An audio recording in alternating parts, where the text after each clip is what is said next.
Hello and welcome to the Sweat Lodge. Today I want to talk about generational leaps in gaming, because these days it feels like games don't really change that much from one console to the other. Going from the PS5 to the PS5 Pro, the difference looks imperceptible. I can't tell unless you literally zoom in and check the details and you're like, that tree in the background is slightly sharper. But they're details that don't really make much difference to the game, and ultimately I don't really care about those small differences. And if we take a look back into the past, one of the first gaming consoles I ever played was my dad's ZX Spectrum, and these games were just 2D blocks. They had a game called Jet Set Willy where you was a little blocky man jumping up, or Mars Port, and that was a 2D game of a man walking down a corridor. They looked very blocky, and those were the best games of the time. Then as the generations kept going on, you had 8-bit consoles all the way to 64-bit consoles, the Nintendo 64. And as the years went by, going from one console to the other made a huge difference. I remember when I played Gran Turismo 2 on the PlayStation 1. At the time, I thought it looked great. Then Gran Turismo 3 came out, and wow, suddenly games are looking great. Looking back now, I think it still looks quite good for what it is. But graphics has come along tremendously. And gameplay has come along tremendously as well. But it used to feel like those gaps between games were vast. I mean, just go back and look at the first Grand Theft Auto and compare that to the Grand Theft Auto of today. It's night and day the difference. It's a completely different gaming experience, and it's just all slowed down now. All games kind of looking the same. As more and more games are developed for the Unreal Engine, they all kind of take on this familiar quality. It's hard to describe it. They all just kind of look good. They do look very good, but they all kind of feel the same. There are the odd outliers where the graphics are stunning and different, but at the end of the day, they are starting to look quite similar. Some games that stood out in recent memory was that body cam game. That just looks so real. And I think that's the territory that we're approaching now. Games are going to just look so real. And I think the generational leaps will be coming, but at the minute we're in a little bit of a lull. When computing power gets more, powerful, I think we're going to be seeing some very different games. But not just that. AI is going to change gaming, isn't it? I mean, we've already seen videos of AI-generated games, and in the past year, it's taken on a life of its own. I think we're probably going to be seeing that. I can imagine a world where every game that you play, maybe you type in a prompt and you get your own game. The game that you want is made for you and generated as you play it.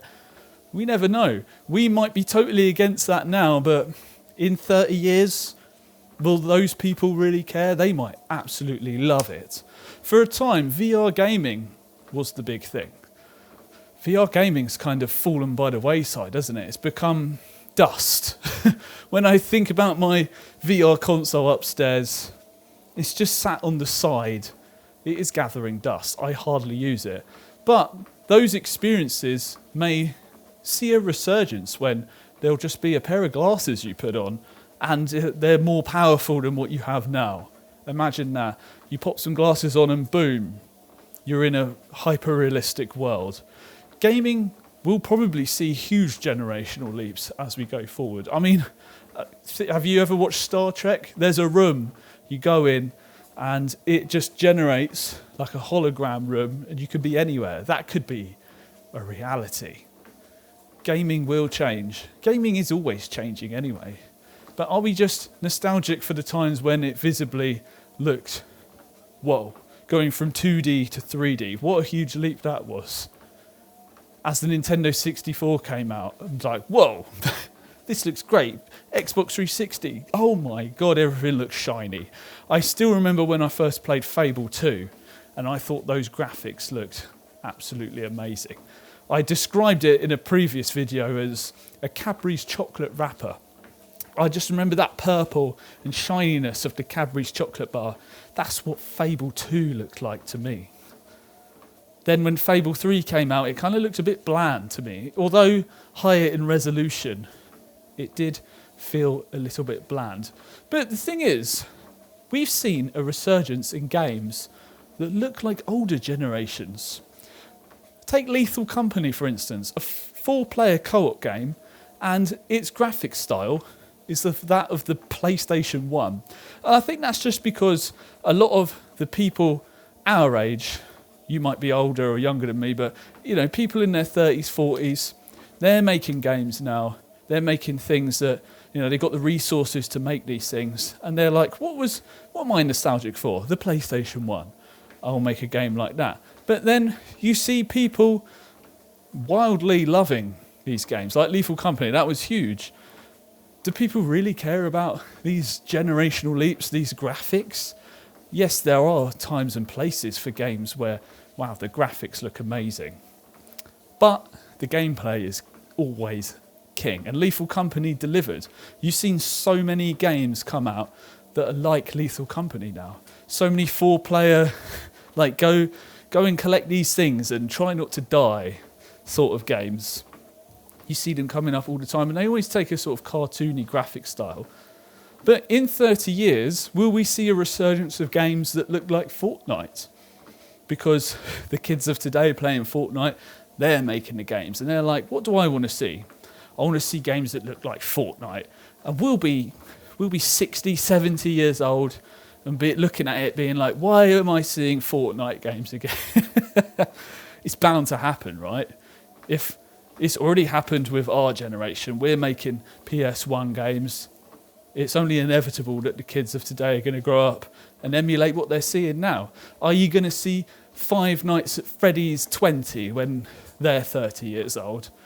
Or some spin-off new mascot horror games? Mascot horror games are huge. That's a whole topic in itself. But these generational leaps, they don't seem as exciting anymore. That's really what it comes down to. It's like I still got the old Xbox One S upstairs. It does run like arse for a lot of things. But the graphics look pretty much the same. Yes, the frame rate is lower. But compared to the Xbox One X, the graphics may be slightly better, but it's more about the frame rates. The frame rates are just better. It runs it better. But ultimately, looks-wise, it looks the same. So I'm not excited. I won't be getting an Xbox One X. I'm not even sure when I next get a console. I'm just so happy with having a PC. I can get all the games I want on there. Yes, it's got its own set of problems. The annoying thing is sometimes games just don't work. For instance, I got Battlefield 6. There was the open day. We'll call it open day. I can't remember what you call it. Battlefield 6 came out for a free weekend. I installed it. And then when I hit play, it popped up with a window saying, you can't play this. Like, go into your BIOS and change this thing. And it might have been a simple change. But I just thought to myself, I don't want to have to go into the BIOS and change this thing just to play a demo of Battlefield 6. So I uninstalled it. And that's where I see the benefit of consoles. You can just plug and play. It is great for that. You can plug and play. You can get an Xbox or a PlayStation. You can download Battlefield 6 and it will work. You don't have to mess around with a BIOS. But the gaming experience, if you do get it running, pretty much the same. And I've had a PC for many years now. Well, I've had a Mac for longer, but all of that aside, it's like these generational leaps, they're kind of muddled together when you have a PC because it comes down to like, oh, I get the new graphics cards, but they're bloody expensive. And ultimately, it just doesn't feel like they really matter. When you see games like Mouthwashing coming out, that was another game that had that PS1 aesthetic, and I didn't play it, I must admit. I watched a playthrough of it on YouTube, as I do with a lot of games these days. I don't actually play them myself, but the art style looks really good. You could say that that game is dated graphically, but stylistically, it was actually, whoa. And there was this dude on Instagram, I wish I knew his name. If I get my phone later and I'll scroll, he might pop up. But he's making a PS1 style game in the Unreal Engine. And I must say, it looks really good. It looks fantastic. The lighting looks great. You've got the lighting systems from Unreal Engine. So you have all of those, the technology that makes these new games look great. But with the art style of a PlayStation 1 game, there's something very creepy about it. I don't know if it's just because there's been a lot of great games that came out on PlayStation 1 that were horror games, but there's something creepy about the PS1 aesthetic because it's kind of like hard to make out what people look like. The faces look strange.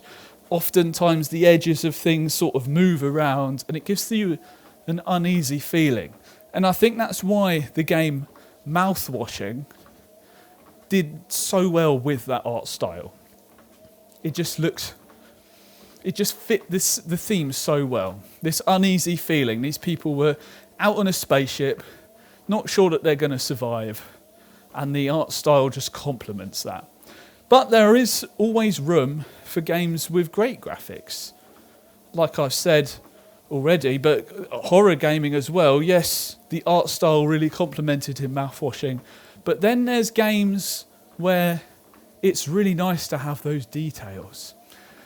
In fictional games like Amnesia, it's cool to be able to look into all the details of the rooms. I played a game recently that was about being on an oil rig, and there's these sort of otherworldly things that happen on the oil rig. It was quite predictable, the story, but one of the things that really captured my attention of that game was looking around the people's bedrooms and going into the shower and looking at the kitchen and just like the way that they had the details of the environment of where people lived. And it just looks so good. It gave me that Cadbury's chocolate bar feeling. I was like, oh, look, even the clock's turning. And I go away for a bit, come back to the bedroom, be like, has this, the minute hand actually moved? And I think it had. And I was like, wow, this detail in this game is cool. I like those little details. And this is a whole topic in itself. That's why I really like horror games, because a lot of the ambience of horror games comes from the world building, what they've put in the areas that you're playing, the setting, the theme. Resident Evil 8 was cool in that respect too. You can look around, there's all these details, you're playing from a first-person perspective. Resident Evil 2 remake, I've played a little bit of that. Honestly, I didn't get very far. I never played Resident Evil until I got Resident Evil 8, so I'm not nostalgic for that game. And Resident Evil 2 actually kind of scared me too much. So that's when you see, I guess that's where you see generational leaps the most these days, is when you take an old game and you like in my previous video, you got Metal Gear Solid 3 and you run it through the Unreal Engine. Bang. I mean, when I look at the trailers, I'm like, damn, that does look amazing. You can't lie. But it did throw me, some of the characters' faces, they don't look right. They don't look right to me. Like, you see the boss, and I see her face, and I think, there's something wrong here. You just don't look like the same person. It's almost like they got the boss's sister, who's, got a slightly different facial structure, to come in and play the boss. That's what it feels like to me. It's slightly off. Vulcan, I've played through Metal Gear Solid 3 so many times that seeing the characters even slightly different. Like, I saw someone commented on my video saying that Snake's hair was too much of a mullet. And I must admit, when I saw Snake, I was like, why does his hair look weird? So it's those little things. But that is cool that we're able to even pick up on those things. That's showing you the generational leap. But what I'm really getting at is I think there are big things to come. The future will be bright for gaming. The future is bright today. We spend a lot of time reflecting on the past. Was gaming better back then? Is gaming worse now? And honestly, all those games that you played in the past still exist. And there's many more games today.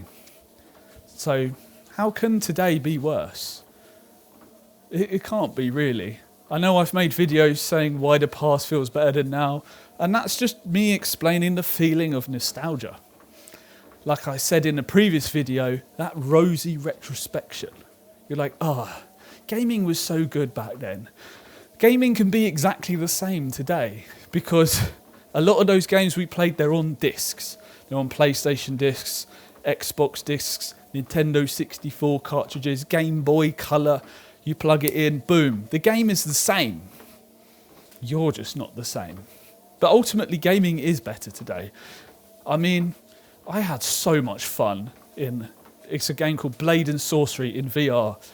Beating people up, downloading the lightsaber Star Wars mod. My God, that was the best lightsaber simulation experience I've ever played. Much better than any Star Wars game. Being able to slash people, that's a generational leap right there. Generational leap in the technology of actually playing. And I loved it. And I'm very fond of it. And annoyingly, my VR headset is just collecting dust upstairs, because despite that this was a generational leap in hardware, in gaming control, it's just a bit of effort to set up. That could be a whole video right there, the problem with VR gaming. It's just effort. The headline, effort. That's the problem with it. So games need to be easy to access, or you just don't bother playing them.